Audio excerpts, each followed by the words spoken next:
Thank you for joining us for this open forum. I will briefly summarize what led us to this discussion and the ministerial team's recommendation. First of all, the issues. The number one issue is pre-COVID, we recognized that there were more worship services than we needed with the number of people in worship. As we look toward life after COVID, most of what we read indicates that most congregations will not see a return to 100% of pre-COVID worship attendance. That online worship has become accepted, and so our total in-person worship attendance will be likely less, which makes it all the more reason why we're asking, shall we readjust the number of worship services we have each week? In addition, there are a couple of services that are very small in attendance and make it less than ideal as a worship experience. The Sunday 10:45 service typically has about 50 to 60 people, and the Wednesday evening service has about 30. We dropped our contemporary service when we resumed in-person worship just because of the complications of so many different things going on as we were coming out of COVID and returning to in-person worship. But we recognize that there are some people who miss that contemporary service, and what can we do to serve that group of people who have that worship language? We also recognize that COVID has sped up something that was happening pre-COVID, and that's that we are seeing our younger families in worship less frequently. And so we wanted to ask, how could we make our worship services more welcoming to our families? Parking was an issue pre-COVID, especially at the time when the 9:15 service was ending and the bridge was beginning. And so we wanted to talk about that as well. The observations from the survey, which was amazing, we had over 500 responses. Saturday attendees are content with the way it is. Our 7:45 attendees would like the service a little bit later. We asked, thinking that perhaps we could move that service a little bit later and encourage more of our 9:15 attendees to attend the earlier service. As we discuss this, our recommendation will be that the 7:45 service would stay the same time. The 9:15 attendees did mention that if we moved that earlier service back, that many of them would attend that earlier service. There was a vast difference among the 9:15 attendees. Some were very much in favor of having a more blended service, and some wanted the service to remain the same. The 10:45 attendees, about 50 people responded, and about 10 of them said, if we don't have the 10:45 service, it will make it very difficult for them to attend regularly.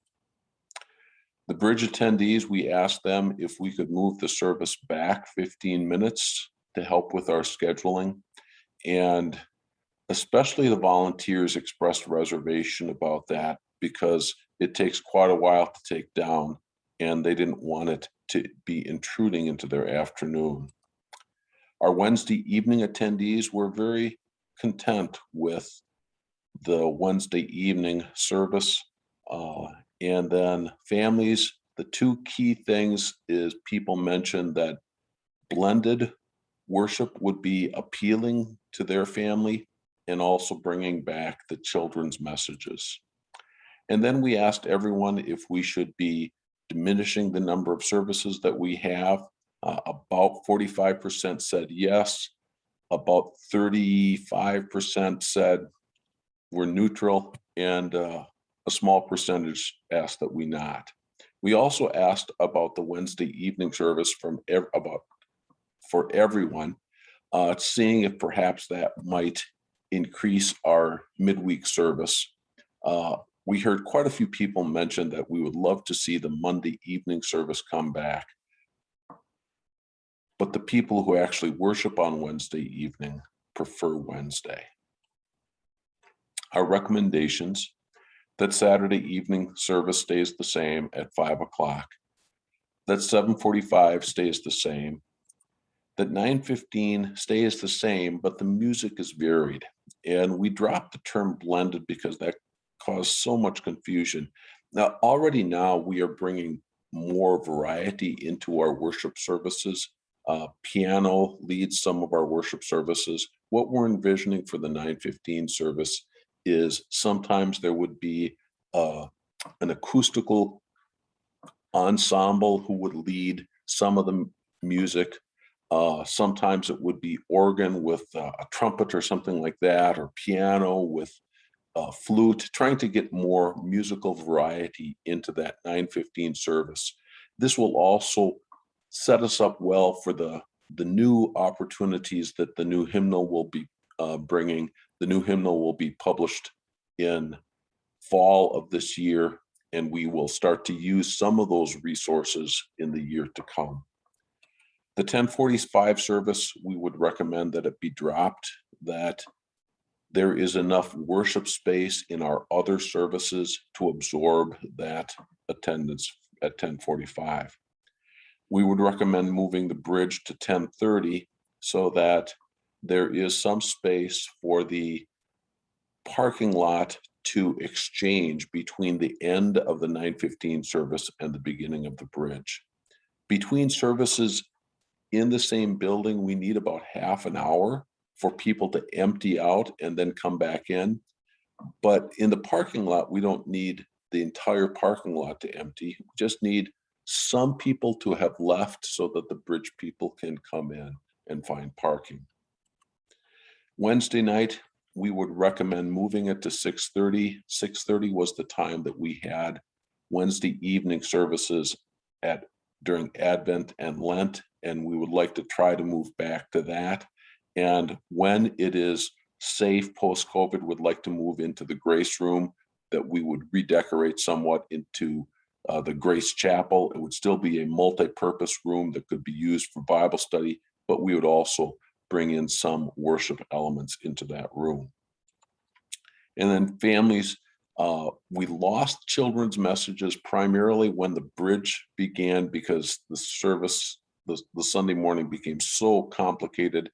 We will do our best to bring children's messages back into the worship services.